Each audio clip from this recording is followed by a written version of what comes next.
Patay ang 65 anyos na babaeng naguhugas ng pinggan matapos sa pagbabarilin ng dalawang sospek sa Umingan, Pangasinan. Nakaalerto Sandy Salvacio. Pinaglalamayan ngayon ang 65 taong gulang na si Eglesaria Ocariza sa Sitio Hufana, Barangay San Vicente, Umingan, Pangasinan. Nasawi ang biktima matapos siyang pagbabarilin ng dalawang hindi pa nakikilalang sospek.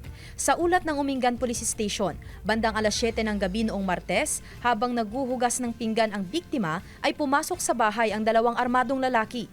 Isa sa mga sospek ang umano'y bumaril sa tagiliran at leeg ng biktima gamit ang 9mm na baril bago tumakas sakay ng motorsiklo.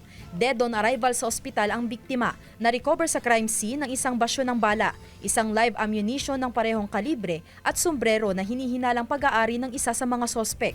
Patuloy ang dragnet at checkpoint operations ng pulisya.